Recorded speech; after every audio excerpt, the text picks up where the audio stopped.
ನಮಸ್ಕಾರ ಸ್ನೇಹಿತರೆ. ಇಂದು ಕರ್ನಾಟಕದಾದ್ಯಂತ ವಿಶ್ವವಿಖ್ಯಾತವನ್ನು ಪಡೆದಿರತಕ್ಕಂಥ ನಮ್ಮ ಪಯಣದಲ್ಲಿ ಮೊದಲನೇ ಕ್ಷೇತ್ರವಾಗಿರ್ತಕ್ಕಂಥ ತುಂಬ ಅತ್ಯಂತ ಪ್ರಿಯವಾದ ಕ್ಷೇತ್ರ ಅಂತ ಹೇಳ್ಬೋದು, ಐತಿಹಾಸಿಕ ಹಾಗೂ ಆಧ್ಯಾತ್ಮಿಕ ಸ್ಥಳದಲ್ಲಿ ನೋಡುವಾಗ ಇವತ್ತಿನ ಸ್ಥಳ ಬಂದ್ಬಿಟ್ಟು ನಿಮಗೆಲ್ಲ ಗೊತ್ತೇ ಇರುತ್ತದೆ, ಕೂಡಲ ಸಂಗಮ. ಇದು ಬಾಗಲಕೋಟೆ ಜಿಲ್ಲೆಯಲ್ಲಿ ಬರುತ್ತೆ, ಹುನಗುಂದ ತಾಲೂಕಿನಲ್ಲಿ ಬರುತ್ತೆ ಅಂತಲೇ ಹೇಳ್ಬೋದು. ಆಲ್ಮಟ್ಟಿಯಿಂದ ಸುಮಾರು 13-15 ಕಿಲೋಮೀಟರ್ ದೂರದಲ್ಲಿದೆ ಅಂತಲೇ ಹೇಳ್ಬೋದು. ಕೂಡಲ ಸಂಗಮ, ಏನಿದು ಸಂಗಮ ಅಂತ ನೋಡೋದಾದ್ರೆ ನಿಮಗೆಲ್ಲ ಗೊತ್ತೇ ಇರುತ್ತದೆ. ಸಂಗಮ ಅಂದರೆ ಎರಡು ನದಿಗಳು ಒಂದಾಗುವ ಪವಿತ್ರ ಕ್ಷೇತ್ರಕ್ಕೆ, ಪವಿತ್ರ ಸ್ಥಳಕ್ಕೆ ಸಂಗಮ, ಅಲ್ಲಿ ಎರಡು ಜಾಯಿಂಟ್ ಆಗುತ್ತೆ, ಇದಕ್ಕೆ ಸಂಗಮ ಅಂತ ಕೂಡ ಕರೀತಾರೆ. ಈ ಎರಡು ಮಹಾನದಿಗಳು ಒಂದಾಗುವ ಪವಿತ್ರ ಕ್ಷೇತ್ರವನ್ನು ಕೂಡಲ ಸಂಗಮ ಅಂತ ಕೂಡ ಕರೀತಾರೆ. ಅದಾದ್ಮೇಲೆ ನಿಮಗೆ ಇನ್ನೊಂದು ಕೂಡಲ ಸಂಗಮ ನೆನಪು ಬರೋದು ಯಾರು ಅಂತಂದ್ರೆ ಸಮಾಜ ಸುಧಾರಕರಾದ ಬಸವಣ್ಣನವರು, ಅವರ ಐಕ್ಯ ಸ್ಥಳ ಕೂಡ ಇಲ್ಲೇ ಇರೋದಂತಾನೆ ಹೇಳ್ಬೋದು. ಇದು ಕೂಡಲ ಸಂಗಮದ ಪರಿಚಯ ಅಂತಾನೆ ಹೇಳ್ಬೋದು. ಯಾವ ನದಿಗಳು ಒಂದಾಗುತ್ತೆ ಅಂತ ನೋಡೋದಾದ್ರೆ, ಒಂದು ಕೃಷ್ಣಾ ನದಿ ಮತ್ತು ಒಂದು ಮಲಪ್ರಭಾ ನದಿ ಒಂದಾಗಿ ಸೇರೋಕೆ, ಸಂಗಮವಾಗೋದಕ್ಕೆ ಇದಕ್ಕೆ ಕೂಡಲ ಸಂಗಮ ಎಂಬ ಹೆಸರುಗಳು ಬಂದಿದೆ. ಒಂದು ಕಡೆ ವಿಶಾಲವಾದಂಥ ಹರಿಯುವ ಕೃಷ್ಣಾ ನದಿ ಇರುತ್ತೆ, ಇನ್ನೊಂದು ಕಡೆ ಮಲಪ್ರಭಾ ನದಿ ಇರುತ್ತೆ. ಅವೆರಡೂ ನದಿಗಳು ಸಂಗಮವಾದಾಗ ಇಲ್ಲಿ ತುಂಬಾನೇ ಚೆನ್ನಾಗಿರುತ್ತೆ ಅಂತ ಹೇಳ್ಬೋದು. ಬೆಳಗಿನ ಸಮಯದಲ್ಲಿ ತುಂಬಾನೇ ಅತ್ಯಂತ ದೃಶ್ಯ ಮಾತ್ರ ನಿಜಕ್ಕೂ ಅತ್ಯಂತ ಮನಮೋಹಕ ಅಂತಾನೆ ಹೇಳ್ತೀನಿ. ಅದಾದ್ಮೇಲೆ ಇಲ್ಲಿ ಸಂಗಮೇಶ್ವರ ದೇವಸ್ಥಾನ ಅಂತ ಕೂಡ ಇದೆ. ಈ ದೇವಸ್ಥಾನದ ಚಾಲುಕ್ಯರ ಕಾಲದ್ದು ಅಂತಾನೆ ಹೇಳ್ಬೋದು. ನಿಮಗೆಲ್ಲ ಗೊತ್ತಿರ್ತದೆ, ಬಾಗಲಕೋಟೆ ಜಿಲ್ಲೆಯಲ್ಲೇ ಚಾಲುಕ್ಯರ ಸಾಮ್ರಾಜ್ಯ, ಚಾಲುಕ್ಯರ ಕಾಲದ್ದು, ಚಾಲುಕ್ಯರ ರಾಜ ಮನೆತನದಂತಾನೆ ಹೇಳ್ಬೋದು. ಆವಾಗ ನಡೆದಿರ್ತಕ್ಕಂಥ ಈ ದೇವಸ್ಥಾನ ಅದ್ಭುತ ನಿರ್ಮಾಣ, ವಾಸ್ತುಶಿಲ್ಪಿ ಆಗಿರ್ಬೋದು. ಇಲ್ಲಿರೋ ಶಿವಲಿಂಗ, ಈ ದೇವಸ್ಥಾನದಲ್ಲಿರೋ ಶಿವಲಿಂಗ ಬಂದ್ಬಿಟ್ಟು ಸ್ವಯಂಭೂ ಶಿವಲಿಂಗ, ಯಾರು ಕೆತ್ತನೆ ಮಾಡಿರ್ತಕ್ಕಂಥದ್ದಲ್ಲ, ಸ್ವಯಂಭೂ ತಾನಾಗಿ ಹುಟ್ಟಿರ್ತಕ್ಕಂಥ ಶಿವಲಿಂಗ ಅಂತಾನೆ ಹೇಳ್ತೀನಿ. ಈ ದೇವಸ್ಥಾನದಲ್ಲಿ ಪೂಜೆ ಸಲ್ಲಿಸಿದ್ರೆ ಏನೇ ಆಗಿರ್ಬೋದು ಮನೋನಿಯಾಮಕವಾದ ಶಿವನಿಗೆ ತುಂಬಾನೇ ಅರ್ಪಿತವಾಗುತ್ತೆ ಅಂತಾನೆ ಹೇಳ್ತೀನಿ.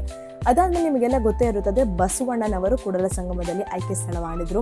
ಅವ್ರದ್ದು ಅನುಭವ ಮಂಟಪ ಕೂಡ ಇದೆ ಅಂತಾನೆ ಹೇಳ್ಬೋದು. ಬಸವಣ್ಣನವರು ನಿಮಗೆಲ್ಲ ಗೊತ್ತೇ ಇರುತ್ತದೆ, 12ನೇ ಶತಮಾನದವರು ಬಸವಣ್ಣನವರು.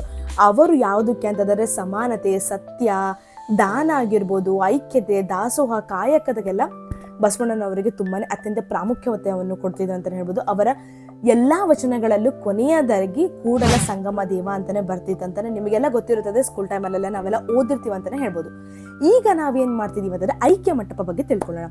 ಏನಿದು ಐಕ್ಯ ಮಂಟಪ ಅಂತಂದ್ರೆ, ಬಸವಣ್ಣನವರು ತಮ್ಮ ಜೀವನದ ಕೊನೆಯ ಕ್ಷಣದಲ್ಲೆಲ್ಲ ಇಲ್ಲೇ ಈ ಶಿವನಿಗೋಸ್ಕರ, ಶಿವನಲ್ಲಿ ಲೀನವಾಗಿದ್ರು, ಈ ಸ್ಥಳದಲ್ಲಿ ಲೀನವಾಗಿದ್ರು ಅಂತಾನೆ ಹೇಳ್ಬೋದು. ಅದಕ್ಕೋಸ್ಕರ ಅದಕ್ಕೆ ಐಕ್ಯ ಮಂಟಪ ಅಥವಾ ಅನುಭವ ಮಂಟಪ ಅಂತ ಕೂಡ ಕರೀತಾರೆ. ಅನುಭವ ಮಂಟಪ ಅಂತಂದ್ರೆ ಅಲ್ಲೆಲ್ಲ ದೇವಸ್ಥಾನದಲ್ಲಿ ಒಂಥರ ಮಂಟಪದಲ್ಲೆಲ್ಲ ಬಸವಣ್ಣನವರ ವಚನಗಳಾಗಿರ್ಬೋದು, ಅವನ ಜೀವನ ಚರಿತ್ರೆ ಆಗಿರ್ಬೋದು, ಆ ಥರ ಎಲ್ಲ ಹಾಕಿದ್ದಾರೆ ಅಂತಾನೆ ಹೇಳ್ಬೋದು. ಸಂಜೆ ಮಾತ್ರ ಇಲ್ಲಿ ನೋಡೋಕೆ ತುಂಬ ಮನಮೋಹಕವಾಗಿರುತ್ತದೆ. ಯಾಕಂದ್ರೆ ಅನುಭವ ಮಂಟಪ ಬಂದ್ಬಿಟ್ಟು ಮಧ್ಯದಲ್ಲಿ 4 ಸುತ್ತಲೂ ನೀರಿದೆ, ಅಲ್ಲಿ ಮಧ್ಯದಲ್ಲಿ ಅನುಭವ ಮಂಟಪ ಇದೆ. ಅಲ್ಲಿ ನೀವು ಆರಾಮಾಗಿ ಬೋಟ್ ಮೂಲಕ ಎಲ್ಲ ಹೋಗ್ಬೋದು ಅಂತಾನೆ ಹೇಳ್ಬೋದು.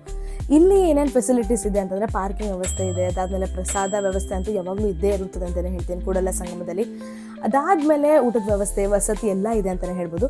ಇಲ್ಲಿಂದ ನೀವು ಏನೇನು ನೋಡ್ಬೋದು ಅಂತಂದರೆ, ಆಲ್ಮಟ್ಟಿ ಅಣೆಕಟ್ಟು ನೋಡ್ಬೋದು. ತುಂಬಾ ಅತ್ಯಂತ ಮನಮೋಹಕವಾದಂಥ ಡ್ಯಾಮ್, ಆಲ್ಮಟ್ಟಿ ಡ್ಯಾಮ್ ನಿಮಗೆಲ್ಲ ಕೇಳಿರ್ತೀರ. ತುಂಬಾ ದೊಡ್ಡದಾಗಿರ್ತಕ್ಕಂಥ ಡ್ಯಾಮು, ತುಂಬಾ ಚೆನ್ನಾಗಿದೆ, ಮಿಸ್ ಮಾಡಬೇಡಿ ಅಂತಲೇ ಹೇಳ್ತೇನೆ. ಆಮೇಲೆ ಬಸವನ ಬಾಗೇವಾಡಿ ಅಂತದೆ, ಅದು ಬಸವಣ್ಣನವರ ಜನ್ಮಸ್ಥಳ. ಕೂಡಲ ಸಂಗಮ ಬಂದ್ಬಿಟ್ಟು ಅವ್ರದ್ದು ಐಕ್ಯ ಸ್ಥಳ ಅಂತಲೇ ಹೇಳ್ಬೋದು.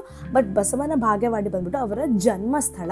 ನೀವು ಇಲ್ಲಿ ಕೂಡಲ ಸಂಗಮಕ್ಕೆ ಹೋದಾಗ ಅಲ್ಲಿರ್ತಕ್ಕಂಥ ಸೌಂದರ್ಯ ಆಗಿರ್ಬೋದು, ಅಲ್ಲಿರ್ತಕ್ಕಂಥ ಏನೇ ಆಧ್ಯಾತ್ಮಿಕದ ಬಗ್ಗೆ ತಿಳ್ಕೊಳ್ಳೋದಾಗಿರ್ಬೋದು, ವಚನಗಳ ಬಗ್ಗೆ, ಬಸವಣ್ಣನವರ ಬಗ್ಗೆ, ಅವ್ರು ಮಾಡಿರ್ತಕ್ಕಂಥ ಸಾಧನೆ ಬಗ್ಗೆ ತಿಳ್ಕೊಬೇಕಂದ್ರೆ ಎಲ್ಲರೂ ಕೂಡಲ ಸಂಗಮಕ್ಕೆ ಹೋಗಿ ಬನ್ನಿ ಅಂತ ಹೇಳ್ತೀನಿ. ಹಾಗೆ ಜೊತೆಗೆ ಆಲ್ಮಟ್ಟಿ ಡ್ಯಾಮ್ನ ವಿಸಿಟ್ ಮಾಡಿ. ತುಂಬಾ ಅತ್ಯಂತ ಪ್ರಶಾಂತವಾದ ಸ್ಥಳ ಕೂಡಲ ಸಂಗಮ ದೇವ. ಕೂಡಲ ಸಂಗಮ, ನಾನು ಹೇಳಿದ್ನಲ್ಲ, ಸಂಗಮ ಅಂತಂದರೆ ಎರಡು ನದಿಗಳು, ತುಂಬಾ ಅತ್ಯಂತ ಮನಮೋಹಕ ದೃಶ್ಯ.